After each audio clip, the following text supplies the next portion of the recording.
RSS की समन्वय बैठक का आज अंतिम दिन है। जोधपुर में ये 3 दिन की बैठक चली थी। इसमें बीजेपी के अध्यक्ष जेपी नड्डा जी भी शनिवार को शामिल हुए थे। 3 दिन की बैठक में कई मुद्दों पर बातचीत हुई होगी, जिसमें पश्चिम बंगाल में अवैध घुसपैठ और बंगाल में हिंदुओं की सुरक्षा को लेकर भी बात हुई। थोड़ी देर पहले आरएसएस की तरफ से एक प्रेस कॉन्फ्रेंस की गई थी, जिसमें तमाम बातों की जानकारियां दी गई। इसमें संघ ने बंगाल के हालात को लेकर चिंता जाहिर की है। लव जिहाद, आदिवासी बेल्ट में धर्मांतरण, इन मुद्दों को भी उठाया गया है। संघ प्रमुख मोहन भागवत के संबोधन के साथ इस बैठक का समापन होगा। बंगाल के बारे में भी विशेषकर लोगों ने चिंता व्यक्त की है और वहां कर विशेषकर घुसपैठी जो प्रादुर्भाव वहां पर हो रहा है, लगातार बांग्लादेश की परिस्थिति जब से बदल गई है वर्तमान की घटनाओं के बाद, और उसके बाद उसका एक प्रभाव वहां पर भी आया है। वहां बड़ी संख्या में जो अवैध तरीके से घुसपैठी नागरिक वहां रहते हैं बंगाल में, और उनके द्वारा भी जो उपद्रव किए जा रहे हैं, और उनके तुरंत उसको रोकना अत्यंत आवश्यक है। हिंदुओं की सुरक्षा में बहुत सारी समस्याएं वहां पर आ रही है, लॉ एंड ऑर्डर के भी बहुत सारे प्रश्न वहां पर आ रहे हैं। तो इसके बारे में भी सबने चिंता व्यक्त की। समाज के ऐसे सभी लोगों के बीच में जाकर काम कर रहे हैं। वनवासी कल्याण आश्रम काम कर रहा है, अलग अलग जितने भी संगठन है वो भी काम कर रहे हैं, और सब लोगों ने ये बात के लिए विचार भी किया है कि लीगल तरीके से कई सारे कंप्लेंट्स भी फाइल की गई है। तो इन सब बातों पर लोगों ने अपने अपने अनुभव और विचार, चिंताएं बताई है, और उनके प्रयास जो चल रहे हैं उसके बारे में अपने आग्रह भी उन्होंने रखे हैं। संघ बंगाल की बात कर रहा है, बंगाल में हिंदुओं को खतरे में बता रहा है। और अगर पॉलिटिकली देखें तो अगले वर्ष होने वाले चुनाव में बीजेपी के लिए सबसे बड़ा चुनाव बंगाल का ही चुनाव है, जहां अब वो प्रमुख विपक्षी दल है और उसको लगता है कि एक छलांग और बंगाल में भी वो सत्ता में आ सकता है। लेकिन मुद्दा जो वहां भाजपा बनाती है और जो संघ कह रही है वो एक ही है। और आपको कुछ महीनों पहले मुर्शिदाबाद की घटनाएं आपको याद ही होंगी। मुर्शिदाबाद में जिस तरीके से वक्फ के आंदोलन के नाम पर वहां पर हिंदुओं की हत्या भी हुई थी, घर भी जलाए गए थे। पूरा एक तरफा वायलेंस बंगाल के अंदर हिंदुओं के ऊपर होती दिखाई गई थी। उस वक्त इसको मुद्दा बनाया गया था, लेकिन संघ के लिए अभी भी ये मुद्दा है। समीर जी, बंगाल बिल्कुल निश्चित रूप से जो 3 दिन की जो बैठक हुई थी, बेसिकली ये संघ समन्वय समिति की बैठक थी। संघ के जो अनुशासिक संगठन है, 32 से ज़्यादा संघ के अनुशासिक संगठन है, उनके राष्ट्रीय पदाधिकारी थे। उसके अलावा कई समविचारी संगठन जो संघ के नहीं है लेकिन संघ की तरह काम करते हैं, उनके पदाधिकारी को भी बुलाया गया था। संघ उनके साथ काम करता है। तो निश्चित सारे संघ के जो समन्वय समिति में जो बैठक में पदाधिकारी आए थे अनुशासिक संगठन के, वो अपनी बात रखते हैं। अब बंगाल को लेकर वहां पर जो काम कर रही होगी संस्था है, वनवासी कल्याण आश्रम है या दूसरे संस्थाएं, उन्होंने कहा हुआ कि भाई घुसपैठ एक बड़ी समस्या है। संघ के वहां से जो पदाधिकारी है उन्होंने भी कहा हुआ कि भाई घुसपैठ एक बड़ी समस्या है। वहां पर धर्मांतरण का उन्होंने वहां जिक्र किया होगा। तो मुझे लगता है कि ये बात जब आई होगी और बड़े स्तर पर इसका चर्चा हुई होगी, और मुझे लग रहा है ये सिर्फ बंगाल को लेकर ही मुद्दा है कि बिहार में भी इस बात को लेकर जो बिहार से आए होंगे उन्होंने भी बिहार का जिक्र किया होगा। आसाम के पदाधिकारी एसआईआर का समर्थन किया, निश्चित रूप से तो एसआईआर का समर्थन किया पूरे देश में। बिल्कुल, और संघ इस बात से चिंतित है कि जिस तरीके से बांग्लादेश से घुसपैठिए बंगाल में घुस रहे, ममता बनर्जी सरकार का जिस तरीके से उन्हें समर्थन है, जिस तरीके से उनका आधार कार्ड, राशन कार्ड बन रहा है, उन्हें बंगाल का नागरिक बताया जा रहा है, और ममता बनर्जी जिस तरीके से घुसपैठियों को बांग्लादेशी बताकर उनका समर्थन कर रही है, उसमें संघ ने चिंता जारी की है। और संघ लगातार कह रहा है। मैं आपसे जानना चाह रहा हूं सर, संघ के लिए बंगाल चिंता और चुनौती है, या उनको लगता है कि यहां हिंदुत्व का झंडा फहराया जा सकता है? देखिए, संघ के लिए सिर्फ बंगाल नहीं है, संघ के तो पूरे भारत के लिए सब चुनौती है। जहां से घुसपैठी आते हैं, फिर वो आसाम हो चाहे बंगाल हो, झारखंड में भी संघ को चिंता है। संघ तो पूरे देश के सभी राज्यों के, पूरे देश की चिंता करता है, सिर्फ एक राज्य की नहीं करता। लेकिन बंगाल बड़ी समस्या है इसलिए कि ममता बनर्जी वहां लंबे समय से सत्ता में है, और जिस तरीके से ममता बनर्जी ने राज्य में घुसपैठियों को बढ़ावा दिया बंगाल से, और बांग्लादेश से बॉर्डर लगती है, इसलिए बांग्लादेश संघ की खास फोकस में है। और अभी जब दिल्ली में संघ प्रमुख थे, 2 दिन उन्होंने यहां व्याख्यान जब किया, तब भी उन्होंने डेमोग्राफी पर बात की थी और कहा था कि ये जनसंख्या संतुलन बहुत जरूरी है, और डेमोग्राफी किस नियत से बदल रही है ये समझना भी बड़ा जरूरी है। और आप वो पश्चिम बंगाल में हिंदुओं की हालत पर चिंता बता रहे हैं। डेमोग्राफी पर उन्होंने बहुत खुले तौर पर साफ साफ बात की थी, और इसके साथ बांग्लादेशियों को लेकर उन्होंने एक और बात की, वो बहुत विस्तार से व्याख्यान वाला थी। तो उसमें मुसलमानों को लेकर बात हो रही थी। तो संघ प्रमुख से पूछा गया कि भाई आप तो मुसलमान और हिंदुओं का डीएनए एक कहते हैं, फिर बांग्लादेशियों की बात क्यों करते हैं?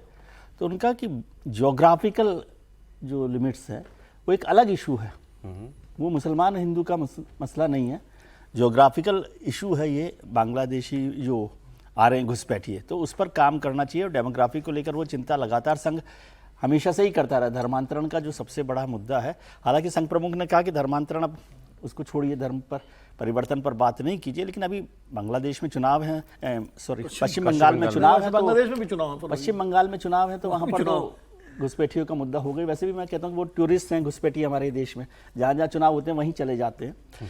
लेकिन मुद्दा वो नहीं है। देखिए क्या पश्चिम बंगाल में, बहुत महत्वपूर्ण बात मैं आपको कह रहा हूँ कि क्या पश्चिम बंगाल में घुसपैठी दोनों जो है ना कंट्रास्ट पर है। ममता जी के लिए बांग्लादेशी भी बांग्ला भाषी हैं और भारतीय जनता पार्टी के लिए बांग्ला भाषी भी बांग्लादेशी हैं।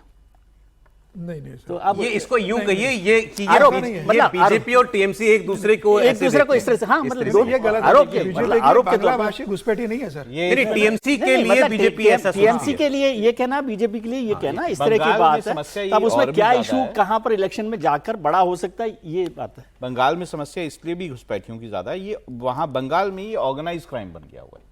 वहां पे बड़े ऑर्गेनाइज तरीके से जो है घुसपैठ कराई जाती है और उसके लिए बकायदा पैसे तय कर दिए गए हैं। जो लोग जो करवाते हैं, जो एजेंट्स हैं, उन्होंने अपना फीस तय कर ली हुई है। ये सारा कुछ तो इसके खिलाफ कोई ऑर्गेनाइज्ड एफर्ट क्यों नहीं होता? वही सिंपल सी बात है, कोई घुसपैठिया जब यहाँ आ जाता है बांग्लादेश से, तो वो अपने सारे जो पेपर्स हैं उनको बदल देता है, या तो जला देता है या यहाँ के पेपर जो हैं जैसे आधार कार्ड है या बाकी सब जो है, यहाँ तक के मैंने ये भी देखा वहाँ पर जो ऑर्गेनाइज तो यहाँ आता है तब होता है ना, ऑर्गेनाइज रिपोर्ट्स जो नहीं राहुल जी, मैं ये पूछ रहा रिपोर्ट्स हूँ, जो हैं, ममता बनर्जी का वोट बैंक मुस्लिम वोटर है, बांग्लादेशी वोटर नहीं। मतलब मैं एक आइडियल बांग्लादेश सेंस से- में बात कर रहा हूँ। मैं ये कह रहा हूँ, ममता बनर्जी को ये चिंता क्यों नहीं होनी चाहिए कि ये घुसपैठिए आ रहे हैं, मेरे बॉर्डर से आ रहे हैं बांग्लादेश से। भाई वो ठीक है, वो वोटर अलग हो गया, लेकिन मुस्लिम घुसपैठिया तो वोटर- देश का ऐसा नुकसान नहीं है कर ना रहा कि बांग्लादेश से कोई हिंदू बहुत ज्यादा आ रहे हैं, वहां से मुस्लिम भी बहुत ज्यादा आते हैं। ऐसा घुसपैठिए जो हैं वो मुस्लिम इलाकों में आके वहां बसते हैं, तो वो वोटर जो है वो अगर ममता बनर्जी उनको किसी तरह से प्रोटेक्शन देती हैं, वो सरकार अगर प्रोटेक्शन देती है, तो नेचुरली वो उसको वोट करते हैं। तो नेचुरल ये राजनीति और जो घुसपैठ है ये मिक्स हो गई हुई है। तो हम उम्मीद छोड़ दें कि ममता बनर्जी जब तक सत्ता में है तो वो घुसपैठियों पर कोई कार्रवाई अगर करेंगी। उनकी राजनीति जिस तरह से दिखाई देता नहीं, है इससे तो हमें, ऐसा है उनकी ना सर। राजनीति उस पर फोकस्ड है, तो नेचुरली जब तक ममता बनर्जी ठीक हैं है। ये घुसपैठ जो है जारी रहेगी। सर इस पर आप कहिएगा, इससे एक खबर को ऐड कर देता हूं, ये चुनावी राजनीति से जुड़ी हुई है। पूरे देश में आपने देखा राहुल गांधी ने और उनके साथ सारे विपक्ष के नेता जुड़ गए। तेजस्वी यादव बिहार में, अखिलेश यादव यूपी में, हेमंत सोरेन, सबने कहा वोट चोरी वोट चोरी। अब अरविंद केजरीवाल भी कह रहे हैं। खुद राहुल गांधी इस वोट चोरी के आरोप के ब्रांड एम्बेसडर हैं। इस सब के बीच कर्नाटक में एक अलग चीज हो रही है। कर्नाटक में जहां कांग्रेस की सरकार है उसने ये एक फैसला लिया है, या यूं कहिए कि एक नया प्रयोग जो पुरानी व्यवस्था में जा रहा है।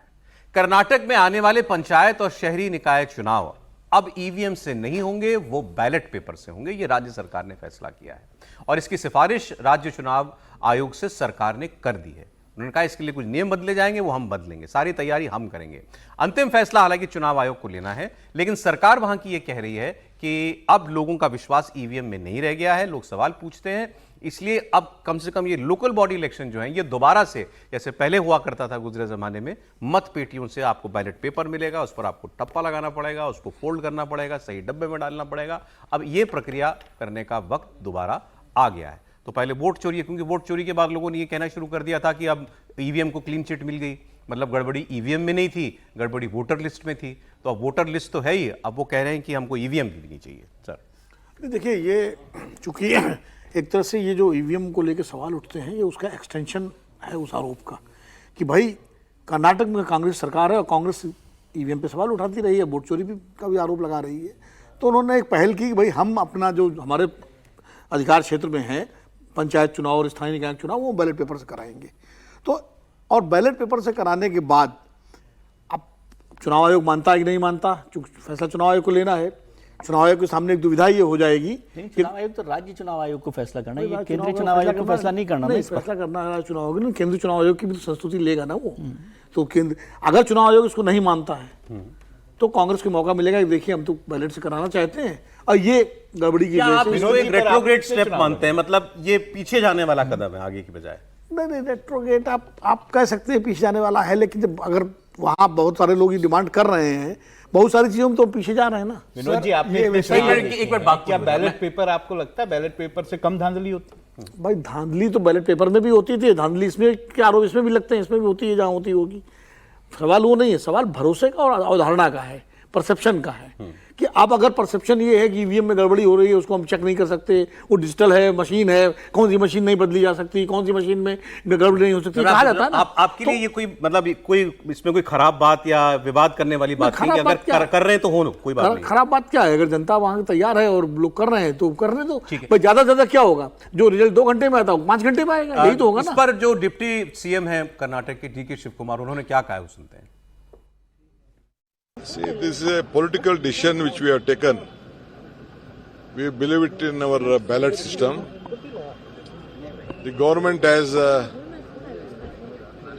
the powers to recommend to the State Election Commission, and the State Election Commission will do it.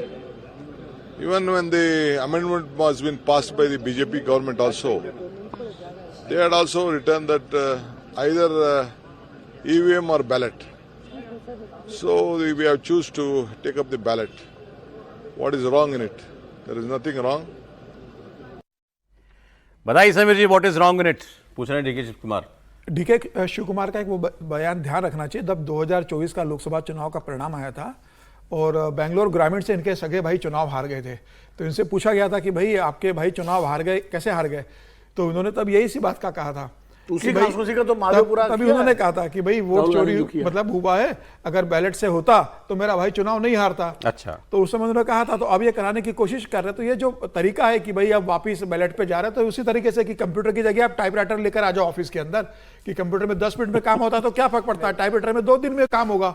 लेकिन तो इस तरीके से आप अगर पीछे चले जाओगे, इनको ये कहना चाहिए था, शिव कुमार जी को ये कहना था कि भाई बैलेट भी हम रखेंगे एक ऑप्शन, जनता दोनों करे, ईवीएम से भी करे और बैलेट से भी करे, हम दोनों ऑप्शन रखना चाहते हैं। आप दोनों ऑप्शन रखिए ना। और आपको जनता पे भरोसा नहीं, अगर बैलेट से आप करा रहे हो, अगर कल आप चुनाव हार गए तो फिर क्या DK शिव कुमार के पास क्या स्थिति रहेगी?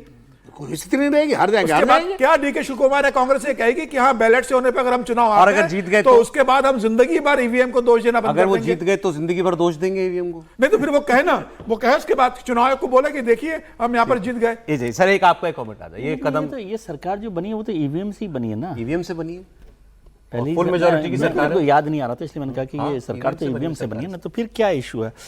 रिग्रेसिव तो है, रेट्रोगेटरी है, मतलब कि क्यों आप ऐसा करना चाह रहे हो। और मैं कह रहा हूँ कि चुनाव व्यवस्था, रिग्रेसिव जो है वो सही शब्द है, तो मैं कह रहा हूँ उस पर चुनाव व्यवस्था को जितना सुधार किया जा सकता है उस पर काम करना चाहिए। और एक बेहतर ईवीएम सिस्टम को भी यदि आप डेवलप कर रहे हैं तो उस पर आगे बढ़ने की कोशिश करनी चाहिए। चुनाव हारने जीतने से फर्क नहीं पड़ता। और यदि जैसे विनोद जी की बात है कि ठीक है परसेप्शन के तौर पर ऐसा किया जाता है तो कोई बहुत बड़ा, मैं तो ये समझना चाहता हूँ, कांग्रेस के जो नेता बोलते हैं ईवीएम के खिलाफ, राहुल गांधी भी बोलते हैं, इनको ईवीएम पर कभी शक था भी? हाँ, या ये केवल माहौल बनाने के लिए बोलते हैं? बिल्कुल माहौल बनाने के लिए। ये पॉलिटिकल पार्टीज का कुल मिलाकर मसला ही ये होता है कि माहौल बना रहे हैं। भाई माहौल मैंने कहा ना कि एक बार कह देना चाहिए कि हम कोई चुनाव नहीं लड़ेंगे। ये सरकार को हिम्मत, अपोजिशन पार्टीज को हिम्मत करनी चाहिए कि हम इससे चुनाव नहीं लड़ेंगे ईवीएम से। बैलेट लाओ, कर ले एक बार चुनाव आयोग के सामने धरना देकर बैठ जाए। लेकिन आप चुपचाप जीत लेते हो तेलंगाना, आप चुपचाप जीत जाते हो कर्नाटका, आप चुपचाप जीता हिमाचल, आप चुपचाप जीत के 100 सीटें ले आते हो, 234 सीटें आ जाती है, तो वो सारी सीटों पर भी तो फिर सवाल होगा। देखिए राजनीति में ना बहुत सारे टाइम में बहुत सारा कुछ होता रहा है। ऐसा विजय जी भी जानते हैं कि किस तरह से बीजेपी जब लगातार चुनाव हार रही थी तो आडवाणी जी ने ईवीएम पे सवाल उठा दिया था। ऐसा नहीं है कि नहीं, लेकिन वो खत्म हो गई। दूसरा ये भी बात है कि ऐसा भी नहीं है कि बहुत रिग्रेसिव स्टेप है। आप ईवीएम से चुनाव करते हैं, बहुत सारी एडवांस कंट्रीज जो हैं वो बैलेट से भी करती हैं।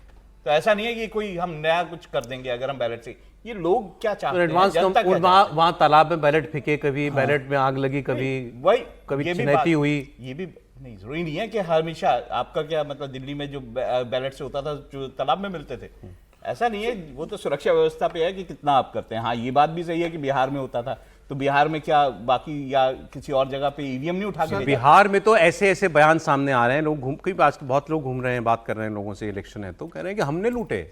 लोग आप पूछते हैं रिपोर्टर, आपने कभी वो होता है आपके तो ईवीएम मशीन नहीं उठा के ले जाते, बैलेट चोरी हुई? हाँ हमने लूटे हैं। ईवीएम उठा के ले जाते हैं, ईवीएम उठा के ले जाते हैं। ईवीएम के केवल पड़े मिलते हैं आपको किनारे, वो टूटे टाटे बिल्कुल बहुत कम है। और ये सोचिए हिंदुस्तान को एक और मुद्दे पर देखिए, जैसे अभी कहा कि भाई मिक्स है और दुनिया भर की जो देश हैं वो आगे बढ़े हुए देश भी कर रहे हैं, तो दुनिया भर के देश तो आगे नहीं बढ़े। हिंदुस्तान ने तो डिजिटल इंडिया में पूरी दुनिया में एक अलग तरीके का भरोसा पैदा कर दिया है। तो आगे बढ़कर मैं कह रहा हूँ जो आज सिस्टम है ईवीएम में, यदि कुछ और उसके सेफगार्ड्स पर पर भी काम किया जा सकता है। अच्छा, ये उस पर सब लोग कोशिश जो करनी ये चाहिए। SIR हुआ, EVM अब हुआ, SIR भी हुआ। ये सब सुप्रीम कोर्ट की भी इम्तिहान से गुजर चुके हैं। सब हाँ। यही मांग सुप्रीम कोर्ट में हो चुकी है कि आप बैलेट से चुनाव कराइए। एलन मस्क तो दुनिया के सबसे बड़े टेक्नोक्रेट है ना, टेस्ला कंपनी। एलन मस्क का भी कहना है कि ईवीएम में जो है मैनिपुलेशन हो सकता है, एलन मस्क का बयान है। तो ऐसा नहीं है, ट्रम्प साहब भी नहीं सुन रहे। नहीं, प्रूव कर देना ट्रम्प साहब नहीं सर, सुन रहे, हो अलग बात सकता है। कहने से ट्रम्प क्या? साहब तो उनके आर्थिक झगड़े हैं। एलन मस्क तो कह रहा है एप्स्टीन फाइल में ट्रम्प है। हाँ, भाई सवाल ये है कि अगर सवाल उठते हैं तो सवाल का निराकरण होना चाहिए। चलिए ठीक है, उसमें लेकिन क्या ये दिक्कत? एक विवाद जो लग रहा था कि दब गया, खत्म हो गया, फिर से वो रिवाइव हो जाएगा। आगे बढ़ते हुए, वोट चोरी से जुड़ा हुआ ये मामला, लेकिन इस बार इसके केंद्र में अरविंद केजरीवाल है। अरविंद केजरीवाल ने भी अब वोट चोरी का आरोप लगा दिया और उन्होंने कहा, राहुल गांधी नाम नहीं लिया, उन्होंने कहा ये जितने आरोप लगाए जा रहे हैं ये आरोप बिल्कुल ठीक हैं। अरविंद केजरीवाल गुजरात दौरे पर हैं और वहां उन्होंने कहा कि विपक्ष बिल्कुल सही मुद्दा उठा रहा है, बीजेपी वोट चोरी करके ही जीतती है और बीजेपी को लगने लगा है कि ऐसे वो अब लोगों का वोट नहीं ले सकती, तो वोट चोरी करो। बहुत गलत है, वोट चोरी सही मुद्दा उठाया जा रहा है सभी पार्टियों के द्वारा। और जिस तरह से भारतीय जनता पार्टी को अब लगने लगा है कि वो जीत नहीं सकते, तो वो वोट चोरी करके अब जीतने की कोशिश कर रहे हैं। अरविंद केजरीवाल का प्रॉब्लम यह है कि अरविंद केजरीवाल चूंकि अब दिल्ली के चीफ मिनिस्टर नहीं हैं, तो वो दिल्ली से ज्यादा पंजाब में रहते हैं। इस बात को लेकर पंजाब में भी विपक्षी पार्टियां उनके खिलाफ बोलती हैं, बीजेपी भी बोलती है। अब दिल्ली बीजेपी के जो अध्यक्ष हैं वीरेंद्र सचदेवा, उन्होंने भी इस बात पर उनको घेरा कि ये सब मुद्दे बेकार हैं। असल मुद्दा ये है कि अरविंद केजरीवाल जब दिल्ली में थे तो दिल्ली का काम नहीं किया, पंजाब में गए तो पंजाब में बाढ़ है, वहां कोई काम नहीं कर रहे, अब गुजरात चले गए। पंजाब के लोगों को जरूरत थी वहाँ की सरकार साथ खड़ी होती। वो अरविंद केजरीवाल जिन्हें पंजाब के पंजाबियों ने भरपूर समर्थन दिया था, उनको वहाँ रहकर उनकी मदद करनी चाहिए थी। लेकिन अरविंद केजरीवाल गुजरात के ऊपर है। जब तक दिल्ली की सत्ता में रहे तो दिल्ली के लोगों के सुख दुख से कोई लेना देना नहीं था। दिल्ली से बेदखल हुए तो पंजाब में जाके डेरा जमा लिया। पंजाब पे मुसीबत आई है, उनके मुख्यमंत्री अस्वस्थ हैं, बीमार हैं। उस समय उस नेशनल, अपने आप को नेशनल लीडर कहने वाले केजरीवाल को पंजाब के साथ खड़ा होना चाहिए था, लेकिन भागकर, फितरत है उनकी भागना, भागकर गुजरात चले गए। क्यों? लोगों को धोखा देना, भागना, ये उनकी पॉलिटिकल कैलकुलेटेड मूव होते हैं जिसमें वो अपनी लाभ हानि देखते हैं कि मुझे किस चीज़ का लाभ मिलेगा। जनता मरती है तो मरे, मुझे कोई लेना देना नहीं। बीजेपी के आरोप पर बाद में, पहले अरविंद केजरीवाल के आरोप पर हम बात कर लेते हैं। राहुल महाजन जी, राहुल गांधी का नाम नहीं लिया, देखिए उन्होंने ले इसलिए नहीं सकते क्योंकि अभी उन्होंने 10 दिन पहले ये बयान दिया था कि कांग्रेस और बीजेपी मिले हुए हैं, मेरी पार्टी और मेरे मुझ समेत मैं 5 लोग तो जेल में डाल दिए बीजेपी ने, लेकिन कांग्रेस का कोई नेता जेल नहीं गया। ये उन्होंने कहा ये नेशनल हेराल्ड का जो मामला है जिसमें सोनिया गांधी और राहुल गांधी आरोपी हैं, ये तो ओपन एंड शट केस है, लेकिन गांधी फैमिली से भी कोई जेल नहीं गया। तो मतलब ये बीजेपी और उनकी आपस में जुगलबंदी चल रही है और इसका नुकसान जो है वो जनता को हो रहा है, इसलिए वो राहुल गांधी का नाम नहीं लेते। लेकिन मुद्दा ऐसा है जो उनको सूट करता है, तो वो आरोप, उनके आरोप को सही बता दिया कि वोट चोरी करती है बीजेपी, लेकिन इसका क्रेडिट वो किसी के साथ शेयर नहीं करेंगे। राहुल जी, अब कांग्रेस के साथ तो उनकी जो है बड़ा मतलब अजीब सा रिश्ता हो गया है कि भाई कांग्रेस जो है एक बार उनके लिए, जब वो जेल वाला मामला हुआ था तो बाकायदा दिल्ली में जो है वो रैली बना रही थी, सारे लोग, सोनिया जी भी गई थी, सोनिया जी भी गए, सब गए थे। अब वो कांग्रेस से क्योंकि सूट नहीं करता है तो वो कांग्रेस के खिलाफ हैं। और दूसरा ये भी बात है कि मुद्दा ऐसा है जिसमें फ़ायदा हो सकता है, तुम केजरीवाल ऐसा कैसा छोड़ दें जिसमें फ़ायदा हो। नहीं, ये मुद्दा ऐसा है जो केजरीवाल जी चुनाव में खुद भी उठा रहे थे कि यहाँ फर्जी वोट बन रहे हैं, ऐसा इन्होंने आरोप लगाया था। अब जो राहुल गांधी ने पूरा तामझाम इकट्ठा किया है, जिस तरह से उन्होंने बाकायदा प्रेजेंटेशन की और बाकी सब किए, और वो कहते हैं कि हाइड्रोजन बम भी वो लेके आएंगे, अब कोई और एक इसी मामले में मुद्दा लेके आएंगे, तो केजरीवाल को ये लगता है मैं तो पीछे रह जाऊंगा इसमें। नहीं, लेकिन ये उस तरह खुल के भी नहीं आए ना, ममता जी जैसे हैं, दूर हैं वो भी, लेकिन वो आ गई खुल के कांग्रेस के साथ। लेट कमर्स भी होते हैं, लेट एंट्री भी होती है, ये लेट एंट्री है। समीर जी, केजरीवाल जी कह रहे हैं वोट चोरी हो रहा है।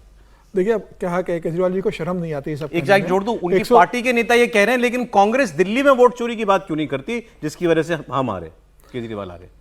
केजरीवाल को यह चुनाव याद आ रहा है, हार रहे हैं। 2014 में भारतीय जनता पार्टी को सिर्फ 3 सीटें मिली। अगर भारतीय जनता पार्टी इस स्थिति में होती, उसके बाद 5 साल में बाद चुनाव हुए तो भारतीय जनता पार्टी को सिर्फ 8 सीटें मिली। तब क्या भारतीय जनता पार्टी वोट चोरी नहीं कर पाती? पंजाब में 117 में 192 सीटें आम आदमी पार्टी ने जीती है। क्या वहां पर वोट चोरी भारतीय जनता पार्टी नहीं कर सकती थी अरविंद केजरीवाल को रोकने के लिए या कांग्रेस को रोकने के लिए? 10 साल आपने जिस तरीके से प्रदेश के अंदर सरकार चलाई, दिल्ली के अंदर जिस तरीके से आपने शराब का घोटाला करा, जिस तरीके से आप शीश मिल में गए, 10 साल पहले आपने जनता से जो वादे किए थे, एक वादा पूरा नहीं किया, तो जनता ने आपको घर बिठा दिया, आपको चुनाव हरा दिया। तो अब आप कह रहे हो कि हाँ वोट चोरी होती है। चुनाव हारने के बाद क्या अरविंद केजरीवाल ने पत्रकार वार्ता ली थी एक भी कि वोट चोरी से मैं चुनाव हारा हूं? क्या शिकायत की चुनाव आयोग में कि मैं जो चुनाव हारा हूं दिल्ली के अंदर में व्यक्तिगत रूप से या उस वक्त मिलते थे चुनाव आयोग से? हारी है जब ये चुनाव चल रहा था दिल्ली का तो ये रोज जाते थे मिलने इनकी पार्टी के नेता। नहीं तो जाना, चुनाव हारने के बाद जाते ना चुनाव आयोग से मिलने, सुप्रीम कोर्ट जाते, आप हाई कोर्ट जाते, आपके पास तो वकीलों की फोर्स थी। जब आप जेल में गए थे तो आपके साथ तो अभिषेक मनु अभी गुजरात में क्यों है अभी? अब गुजरात में तो ये कि इनको लग रहा है कि भाई गुजरात में जिस तरीके से कांग्रेस की स्थिति हुई और गुजरात में जिस तरीके से इनका प्रदर्शन रहा था, इनको संभावना लग रही है कि भाई कांग्रेस को हम 17 सीटों पर ला सकते हैं, तो आने वाले समय में अल्टरनेटिव जनता हमको देख रही है, तो हो सकता है कि हम वहां पर बने और अभी उपचुनाव जीते हैं गुजरात का। सर केजरीवाल जी का फोकस और एम्बिशन अभी आप कहां देखते हैं? एक वक्त तो लगता था कि वो देश के प्रधानमंत्री बनना चाहते हैं और उनको ये लगता था कि मैं बन जाऊंगा। इस वक्त क्या स्थिति है पॉलिटिकली? भी चाहते हैं, वो एम्बिशन तो उनका कभी खत्म नहीं हुआ है, लेकिन उसमें ब्रेक लग गया, आप ये कह सकते हैं। और अभी उनकी सबसे बड़ी चिंता पंजाब बचाने की है, क्योंकि अगर पंजाब चुनाव हार गए हो तो पंजाब का चुनाव गुजरात से पहले होगा। 27 में ही है ना शायद? 27 में ही है, लेकिन वो पहले होगा, मार्च अप्रैल में होगा, और गुजरात का होगा नवंबर दिसंबर में। तो पंजाब का चुनाव गुजरात से पहले होगा, और पंजाब अगर हार गए तो उसका असर गुजरात में भी पड़ेगा। फिर गुजरात में जो संभावना है वो भी धूमिल हो जाएंगी। इसलिए उनकी और आम आदमी पार्टी की पूरी कोशिश है कि किसी तरह गुजरात बचा लें, सीटें भले कुछ कम हो जाए, सॉरी पंजाब बचा लें और सीटें भले कम हो जाएं, क्योंकि पंजाब सत्ता का भी केंद्र है, पूर्ण राज्य है, और पंजाब से ही फिर आम आदमी पार्टी के भविष्य भी तय होगा। वो 2000 रुपए जो महिलाओं को देने थे पंजाब में, इन्होंने वो दे दिए? वो कह रहे थे देने हैं, देंगे, अभी देने हैं। अभी तो वैसे भी मुख्यमंत्री जी बीमार हैं, आज आप उसकी चिंता करनी चाहिए थी उनको। अब बीमारी की बात, बाढ़ की बात, और बाढ़ कितनी आ रही है, प्रधानमंत्री जी भी जा रहे हैं वहां पर। बीजेपी तो कह रही है पंजाब में बाढ़ है, सीएम बीमार है, और आप गुजरात में है। ये वो ठीक है, वो अपना एक फिक्स कर रखा ना उन्होंने। जब दिल्ली में सारा संकट था तो फिर वो पंजाब चले गए थे। अब पंजाब में संकट है तो वो देखते हैं, क्योंकि उनको जो उनके नीचे जो नेतृत्व है उस पर भरोसा है पूरा। अब वो उसके भरोसे उनको छोड़कर गुजरात चले गए। गुजरात में वो कांग्रेस के लिए पूरी जो स्पेस है उसको ऑक्यूपाई करना चाहते हैं। वहाँ पर उनको समझ में आ रहा है कि किस तरह से धीरे धीरे बढ़कर किया जा सकता है जी। और फिर वहाँ पर काम करते हैं तो वो वीरेंद्र जी कहते हैं कि ये देखिए ये मुख्यमंत्री से भी ऊपर काम कर रहे हैं, सुपर चीफ मिनिस्टर की तरह से काम कर रहे हैं बिहार पंजाब में। सही बात है, करें तो मरे ना मरे, करें तो हाँ।